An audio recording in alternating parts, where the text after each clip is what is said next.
तो हम लोग देख रहे थे कि तथागत गौतम बुद्ध के काल में जो उनके समकालीन कुछ आचार्य रहे और उन आचार्यों की अपनी एक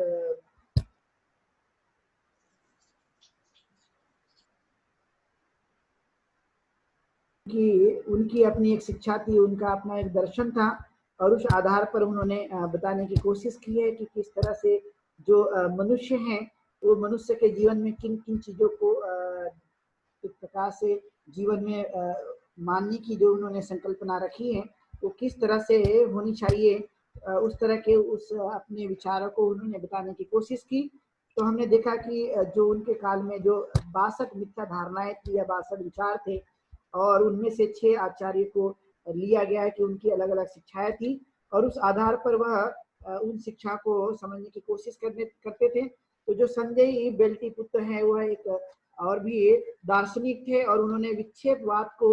बताने की कोशिश की है कि विक्षेपवाद होता है और वो विच्छेदवाद जो है वो किस तरह से है, जिसको हम संदेहवाद के रूप में भी जानते हैं कि ये संदेहवाद है। और उनका जो तर्क था, उनका जो विश्वास था, उनकी जो धारणा थी कि यदि कोई मुझे स्वर्ग की बातें पूछे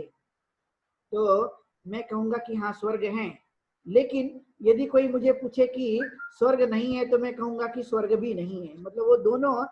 तरह से बातें करने की कोशिश करते थे, इसलिए इसको संदेह कहा गया है कि उनके मन में जो है एक प्रकार का संदेह था और उस संदेह को उन्होंने प्रकट करने की कोशिश की है। यानी कोई आदमी यदि पूछता है कि स्वर्ग है तो मैं कहूंगा कि है, यदि कोई पूछे कि स्वर्ग नहीं है तो मैं कहूंगा कि नहीं है। यानी मतलब एक प्रकार से वह अपने सिद्धांत पर वह अडिग नहीं थे, यानी एक प्रकार से उनको संदेह था, यानी जैसा इंसान मिल जाए उस तरह से बात करने का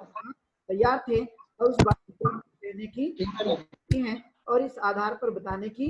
कोशिश करते हुए उन्होंने कहा कि मुझे लगे कि तो मैं कहूंगा कि हाँ, यदि मुझे नहीं लगेगा तो मैं नहीं कहूंगा कि नहीं है। तो इस तरह से उन्होंने बातों को बताने की कोशिश की है, जो कि हमें आज के समय में इसे यदि इम्प्लीमेंट करते हैं तो हम भी एक तर्क के आधार पर उन चीजों को बताने की कोशिश की जा सकती है, उसे समझा जा सकता है कि ये किस तरह से काम करने के लिए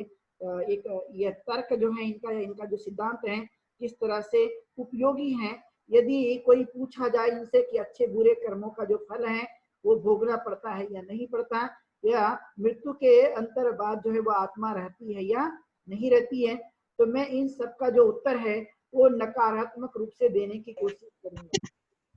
इस प्रकार से देखा जाए तो कोई आदमी पूछे कि जीवन है या नहीं है, जीवन के बाद में आत्मा रहती है या नहीं रहती है, तो उनका कहना था कि मैं पूरी तरह से इसका जो उत्तर है वह मैं उत्तर एक प्रकार से नकारात्मकता के आधार पर देने की कोशिश करूंगा कि यह नकारात्मक है, और क्योंकि मैं नहीं समझता कि ये कुछ इसी प्रकार हो सकता है, यानी इसका कुछ इस तरह की संभावना लगाई जा सकती है। यानी उनका एक प्रकार से जो विश्वास था वह एक प्रकार से भ्रमित थे कि ऐसा हो सकता है या नहीं हो सकता। यानी जो व्यक्ति जैसा पूछेगा उस आधार पर वो उत्तर देने के लिए बातों को कहने की कोशिश किया करते थे और उस कोशिश पर वह अपने कार्य को बताया करते थे, जो कि हम जानते कि किस तरह से उन्होंने अपने विचारों को बताने की कोशिश की है। और अंतिम में जो आचार्य हैं वह एक प्रकार से जिसे हम निगंडनाथ के रूप में जानते, जो कि महावीर हैं, और उनका जो सिद्धांत था जिसे हम चातुर संवर सिद्धांत के रूप में जानते हैं कि यह भी अपने काल में तथागत गौतम बुद्ध के काल में जो महावीर हैं ये भी काफी चर्चित हुए थे और इन्होंने भी अपने सिद्धांतों को बताने की कोशिश की थी और इसलिए इनका कहा जाता है निगंडनाथ पुत्र, इनको निगंडनाथ पुत्र की संज्ञा दी गई और इन्होंने एक प्रकार से चातुर्वर्य संयम को ही बताने की कोशिश की है और उसको बताकर जो है लोगों के सामने प्रकट करने की कोशिश की। तो महावीर का जो विश्वास था कि आत्मा को अपने पूर्व जन्मों के कर्म तथा उसके जो कर्म होते हैं वो परिणाम जो है अपने पुनर्जन्म में ग्रहण करना पड़ता है, कि जो कुछ भी हम अपने जीवन काल में जो कर्म करते हैं तो उस कर्म का जो प्रभाव है हमारे अपने जीवन काल में वह फिर से होने की संभावना पाई जाती है।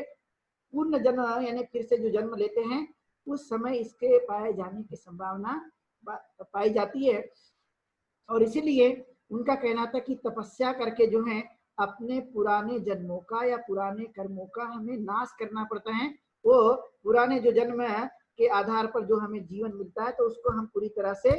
समाप्त कर सकते हैं। इस तरह की उनकी धारणा थी और इस तरह की धारणा को उन्होंने कहा कि हमें अपने जो कर्म है, यदि उस कर्मों को यदि हम नाश नहीं करते, उसको नष्ट नहीं करते हैं, तो एक प्रकार से मनुष्य जो है वह सही जीवन की तरफ में नहीं आता। इसलिए तपस्या करके अपने ध्यान साधना के माध्यम से उसे दूर करने की कोशिश करना होता है। यह उनकी धारणा थी महावीर की। और फिर उनका कहना था कि बुरे कर्मों का रोकने पर भी,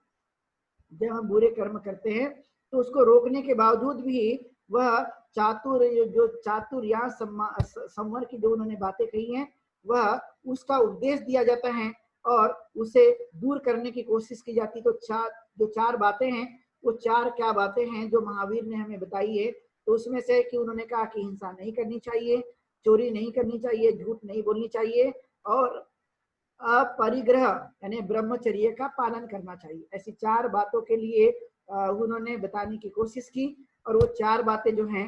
उन्होंने अपने अनुयायी से कहकर जो है उसे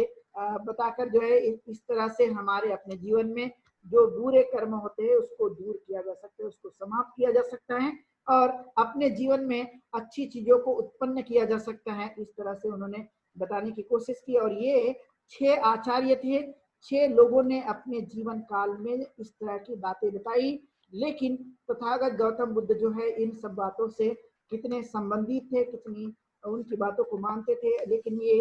6 ही जो दार्शनिक हैं अपने जमाने के लिए या उस काल में जो उनके समकालीन थे, उन्होंने इस तरह की बातों को कहने की कोशिश की है और इसलिए तथागत गौतम बुद्ध ने अपने विचार को प्रस्तुत करने की कोशिश की कि सभी के सभी जो विचार हैं एक प्रकार से अस्वीकार करने जैसे है, क्योंकि इसका वास्तविकता से कोई खास संबंध नहीं है। और जब वास्तविकता से इसका कोई खास संबंध नहीं है तो हम कह सकते हैं कि यह एक प्रकार के जीवन में यह अस्वीकार करने लायक है। और इसलिए इन्होंने 6 आचार्यों के जो सिद्धांत हैं वह पूरी तरह से नकारते हुए, उसे अस्वीकार करते हुए अपने अनुयायी को उन्होंने मध्यम मार्ग की शिक्षा दी और मध्य मार्ग पर आधारित ही जो धम्म है उसको लोगों के सामने प्रकट करके बताने की कोशिश की। क्योंकि उनका ये 6 आचार्यों पर कोई, उनकी शिक्षाओं पर कोई भी विश्वास नहीं था, क्योंकि उन्होंने जिस तरह से बातों को प्रकट करने की कोशिश की है वह बातें एक प्रकार से अनुकरणीय नहीं है और इसलिए उन्होंने इस बातों को करने की कोशिश की। तो जैसे कि हम देखते कि प्रकुत्त कच्छायन था, वह सत्य माना भी जाए लेकिन फिर कि उनका कहना था कि आदमी कोई भी बुराई कर सकता है। यदि उनका एनालिसिस था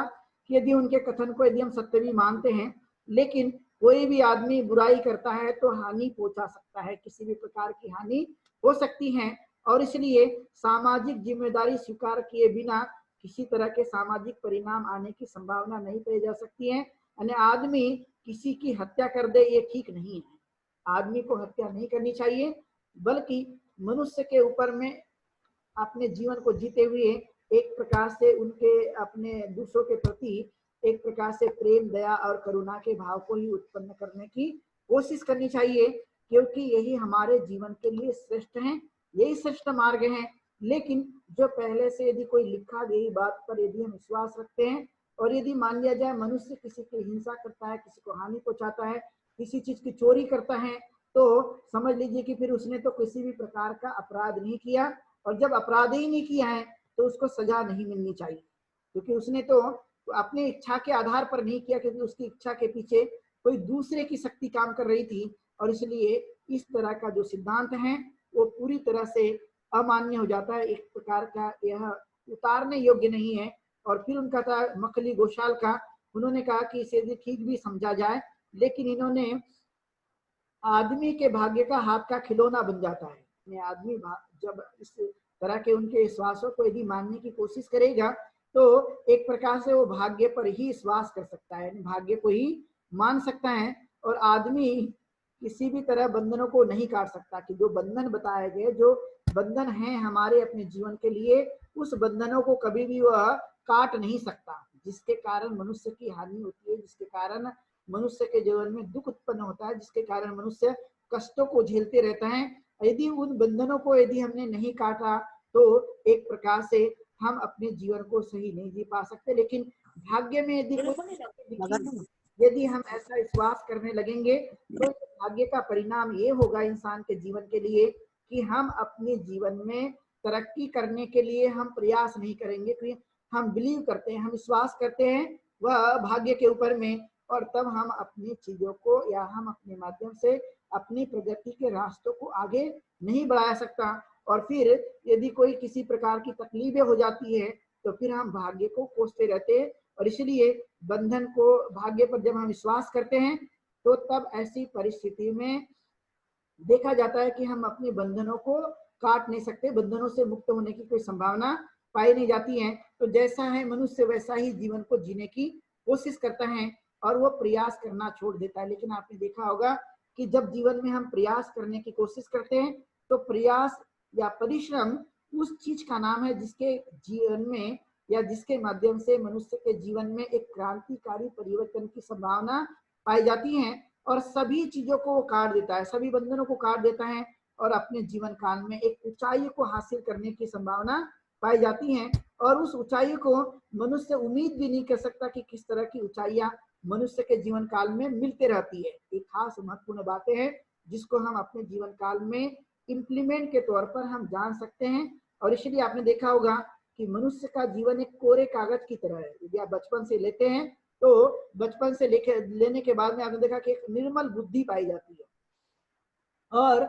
एक खाली घड़े के समान है। अब जो जो भी चीजें उसमें डालते रहेंगे वो चीजें मनुष्य के जीवन में आते रहती हैं। और इसलिए हमारे जीवन में हमें संचित करना हो तो वह संचित यदि करना हो तो अच्छी चीजों को हमने बार बार अपने दिमाग में, अपने मन में संचित करने की कोशिश करनी चाहिए जितना हमसे हो सकता है। और जो संचित होता है वही उसका प्रगटीकरण भी होता है। यदि हम साइंस की भाषा में, यदि हम वर्तमान में यदि इसको जोड़ने की कोशिश करें तो जिन चीजों का इनपुट होता है वही चीजों का आउटपुट भी होता है। ये खास महत्वपूर्ण सिद्धांत है। और इसलिए भाग्य पर नहीं बल्कि अपने व्यक्तिगत जीवन के परिश्रम पर और त्याग पर और अपने श्रम पर विश्वास करते हुए आगे बढ़ने की कोशिश करना चाहिए। तभी हम अपने जीवन काल में बंधनों को काट सकते हैं और बंधनों से मुक्त होने की भी संभावना पाई जाती है, जो एक अद्भुत चमत्कार जिसे हम कह सकते हैं। यानी चमत्कार का मतलब परिवर्तन से संबंधित है कि हम अपने जीवन काल में एक बहुत सारा परिवर्तन लाने की संभावना पाई जा सकती है। और इसे हमें अपने जीवन काल में ध्यान रखना और इसे समझना बहुत ही जरूरी है, जो हम अपने जीवन को आगे बढ़ा सकते हैं। तो फिर इसके बाद कहा गया कि यदि मनुष्य जो है खान पाने और मजा उड़ाने में यदि विश्वास करता होगा, यदि खान पान और मजा उड़ाने में विश्वास करता होगा तो फिर मनुष्य को कुछ करने की जरूरत नहीं है। यदि पहले से ही ऐसा हमारा जीवन बना हुआ है तो मनुष्य को प्रयास करने की जरूरत नहीं है और वह अपने जीवन काल में जैसा है वैसे आधार पर जीवन को जीने की कोशिश करेगा। और इसलिए उन्होंने खान पान के लिए उन्होंने जो बात बताने की कोशिश की है कि खाना पीना और मजा करना इतना ही जीवन का मकसद नहीं है, इतना ही पर्याप्त नहीं है, बल्कि जीवन में कार्य को करना, अपने कर्म को करना और वो भी अच्छे ढंग से करने की कोशिश करना, वह एक मनुष्य के जीवन काल में एक उद्देश्य के साथ में किया गया कार्य जो है वो मनुष्य के लिए फलदायी होता है। लेकिन खाओ पियो मजा करो यही यदि अपने जीवन काल में रहें तो सारे के सारे जो मनुष्य का रास्ता है वो पूरी तरह से अवरोध हो जाता है और वो अवरोध वाला जीवन जो है मनुष्य को सफलता के तरफ में लेकर जाने की कोई संभावना नहीं पाई जाती है। और इसलिए तथागत ने इस बातों का एक प्रकार से विरोध किया कि जीवन जीने के लिए जो आवश्यक चीजें हैं, जो खाद्य पदार्थ हैं, जो मूलभूत आवश्यकता की चीजें हैं, उसको तो हम अपनाएं, उसे तो अपने जीवन काल में उतारने की कोशिश करें। लेकिन इसके अतिरिक्त जो हम अपना समय खाने पीने और मजा करने में जो व्यतीत करते हैं वो हमारे लिए एक प्रकार से जीवन में अवरोध है, उसे हमें त्यागने की कोशिश करना जो कि बहुत ही जरूरी है। इसके बाद और कहा गया कि जो संजय बेल्ली पुत्र थे उनके बारे में कि पानी पर यूं ही जो बातें रहने की जो आदमी का जीवन है, उस आदमी के जीवन में वह एक प्रकार से देखा जाए तो जैसे कि आपने देखा होगा पानी है और पानी का जो जीवन है इस तरह से ही बीतते रहता है। पानी का जो जीवन है वह बहने का स्वभाव है, वो हमेशा बहते ही रहता है और उस तरह से उसका जीवन है, मतलब उसका कोई खास उद्देश्य नहीं होता। आपने देखा होगा सिर्फ उसका काम है बहना और उसको आगे लेकर जाना। उसी तरह से मनुष्य का जीवन नहीं होना चाहिए, बल्कि मनुष्य के जीवन काल में बहना का स्वभाव तो होना चाहिए, लेकिन साथ में कुछ करने की भावना भी होती रहना, सिर्फ बहने का ही स्वभाव नहीं है। तो बहने के साथ में कुछ करने की सोचना, विचार करना, अपने उद्देश्य को बनाए रखने की कोशिश करना, इस तरह से यदि हमने कोशिश की गई तो हम अपने उद्देश्य को साकार कर सकते हैं और निरुत्साही जो जीवन है उसको हम बदल सकते हैं, उसमें एक परिवर्तन लाने की संभावना पाई जाती है, जो कि बहुत महत्वपूर्ण है अपने जीवन को बनाने के लिए। और फिर कहा गया कि जो काया क्लेश है, वो काया क्लेश जो है तपस्या करके अधीन नहीं होना चाहिए। आपने देखा होगा जो कि जैन जो साधु होते हैं वे अपने शरीर को कष्ट पहुंचाते रहते हैं, काया क्लेश देते हैं, और इसलिए आपने देखा हो कि वो बाल नहीं काटते बल्कि बाल जो है वो अपने हाथों से निकालने की कोशिश करते हैं और उस आधार पर ही वह करने की कोशिश करते। तो ये जो इस तरह का जो उन्होंने कहा कि काया क्लेश देना, शरीर को कष्ट पहुंचाना, ये तपस्या के अधीन बन जाता है, ये ठीक नहीं है। बल्कि काया को कष्ट ना देते हुए, काया को कष्ट ना पहुंचाते हुए अपने कार्य को करने की कोशिश करना, जिससे हम अपने जीवन को अच्छी तरह से जी सकते हैं। और इसलिए पहली जो देशना थी तथागत गौतम बुद्ध की, उसमें उन्होंने काया क्लेश का निषेध किया कि उन्होंने बताया कि काया क्लेश मनुष्य ने नहीं देना चाहिए, जो भी अपने जीवन के लिए उतना सही नहीं है। और इसलिए इन बातों का उन्होंने विरोध किया कि हम अपने जो इच्छा आकांक्षाएं हैं, जो स्वाभाविक प्रवृत्तियां हैं, उस स्वाभाविक प्रवृत्ति को मूल्यच्छेद जो करते हैं, यानी जानबूझकर करना, वो ठीक नहीं माना जाता है। इसलिए हमें अपने जीवन काल में मध्यम मार्ग का उपयोग करके जो उसे अपनाने की हमें कोशिश करना चाहिए, जो कि बहुत ही जरूरी है। और इसलिए तथागत गौतम बुद्ध ने इस बात को कहने की कोशिश की कि वो सभी 6 आचार्य हुए, वो सभी 6 आचार्यों के जो मत थे वो उतारने के योग्य नहीं है, अनुकरणीय नहीं है। और इसलिए हमें इसको समझने की कोशिश करना कि ये किस तरह से काम करता है और यह परिणाम किस तरह से लाता है। और इसलिए यह जो तत्व है निराशा की तरफ में लेकर जाता है, और भले और बुरे, अच्छे और बुरा, यह एक प्रकार से उसके लिए उदासीनता को प्रकट करता है। और इसलिए मनुष्य के जीवन में किसी भी तरह से परिवर्तन इन सब तत्वों के माध्यम से आने की संभावना नहीं पाई जा सकती है। इन बातों की तरफ उन्होंने ध्यान देने की कोशिश की, क्योंकि तथागत गौतम बुद्ध का जो मूलभूत सिद्धांत है वह एक प्रकार से अनित्यता के सिद्धांत पर आधारित है कि सब कुछ जो है वह दुनिया में परिवर्तनशील है। लेकिन उस तत्कालीन समय के जो कुछ भी उनके समय के जो आचार्य थे, उन सब लोगों का जो सिद्धांत है वह नित्यता के आधार पर था, यानी सब कुछ नित्य है, संसार की कोई भी वस्तु या कोई भी चीजें वह बदलती नहीं है। तथागत गौतम बुद्ध का सिद्धांत परिवर्तन पर आधारित है। उन्होंने कहा कि हर चीज संसार की बदलती रहती है, जो हमारे संस्कार है वो भी बदलते रहते हैं, मनुष्य के जीवन काल में भी परिवर्तन आते ही रहते हैं। इस तरह का जो मध्यम मार्ग उन्होंने दिया, जिसके लिए हम जानते हैं कि अष्टांगिक मार्ग है, और ये अष्टांगिक मार्ग की शिक्षा मध्यमा पटिपदा मतलब मध्यम मार्ग की शिक्षा है। और इसलिए उन्होंने दोनों सिरों के बाजू को छोड़ दिया, यानी दोनों सिरों के बाजू को छोड़कर उसे उन्होंने अपनाने की कोशिश नहीं की, बल्कि मध्यम मार्ग की उन्होंने शिक्षा दी। तो ये थे 6 दार्शनिक जो तथागत गौतम बुद्ध के समकालीन थे, और उन्होंने अपनी अपनी शिक्षाओं को बताने की कोशिश की। लेकिन तथागत गौतम बुद्ध ने इनकी शिक्षाओं का कोई अनुकरण नहीं किया, बल्कि उन्होंने इनकी शिक्षाओं को बताने की इस तरह से कोशिश की कि ये शिक्षाएं मनुष्य के जीवन काल में उपयोगी नहीं है, और जब ये उपयोगी नहीं है तो हम इन चीजों को कभी उतार नहीं सकते, इसे हमें उतारने की कोशिश नहीं करनी चाहिए, इसे कभी भी अपने जीवन काल में आगे बढ़ाने की कोशिश नहीं करनी चाहिए। इस खास बातों को उन्होंने बताने की कोशिश की है। और इसलिए 6 आचार्यों का जो सिद्धांत है वो हमारे जीवन में उपयोगी नहीं है, और तथागत गौतम बुद्ध ने सबसे बढ़कर बातों को कहने की कोशिश की है। तो हमने देखा है कि उनकी शिक्षा जो है बहुत ही व्यापक है, बहुत ही गहरी है, और उस पर हमें चलने की कोशिश करना। उनका सबका जो जीवन है वो व्यवहारिक के आधार पर अपने वर्तमान के जीवन से ज्यादा संबंधित है कि हम शील सदाचार का जीवन जिए, मध्यम मार्ग को अपनाएं, और अपने जीवन काल में मैत्री भावना को अभ्यास करने की कोशिश करें। तो ये सब कुछ आधार है, और उस आधार पर हम जीवन को जीने की कोशिश करें। तो इसकी आज की जो देशना है यह तथागत गौतम बुद्ध के समकालीन जो कुछ भी विचार थे उसके आधार पर थी। आप लोगों ने आज की देशना को सुना है और अच्छी तरह से आत्मसात भी किया है। सब लोगों के प्रति मैं मंगल कामना व्यक्त करता हूँ। आप दीर्घायु सुखी बने और दिनों दिन आप अपनी इच्छाओं को उस ऊंचाई पर लेकर जाए जिससे हम निर्वाण की प्राप्ति कर सकते। इस तरह की मैं भावना व्यक्त करते हुए सब लोगों के प्रति मैं मंगल कामना व्यक्त करता हूँ। और एक सूचना मैं आप लोगों को देता हूँ कि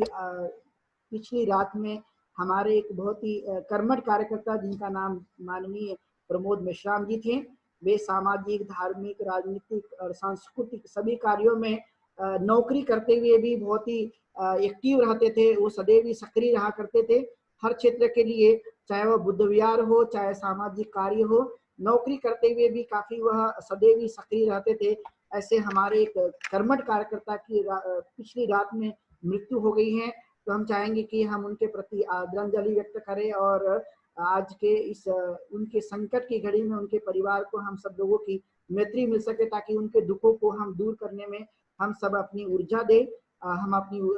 मैत्री भावना उनके लिए करें ताकि वह इस दुखों से जल्दी ही निकल सके। तो इसलिए हम लोग सब चाहेंगे कि हम सब लोग 2 मिनट का उनके प्रति अपनी श्रद्धांजलि जो है व्यक्त करें। तो इसलिए मैं चाहूंगा कि जितने लोग हैं वे सभी अपने अपने यदि कैमरा को ओपन करते तो ज्यादा अच्छा होगा। अपने कैमरा जितने भी लोग यहाँ पर आज सुन रहे हैं देशना को, तो सभी लोग अपने कैमरा को ओपन कीजिए और हम लोग उनके प्रति 2 मिनट का जो है एक प्रकार से मैत्री भावना और उनके प्रति श्रद्धांजलि अर्पित करेंगे।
अनिचावत संखारा उपादाय धर्मिणो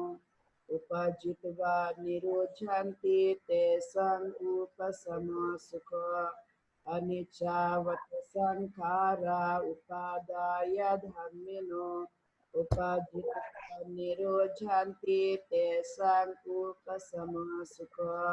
अनिचावत संखारा उपादाय धर्मिणो उपजित्वा निरोचन्ति तेषां उपशमसुखति। साधु साधु साधु। साधु।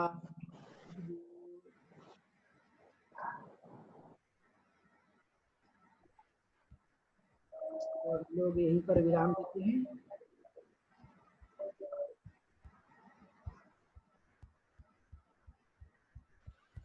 बंदा में बंदे जी।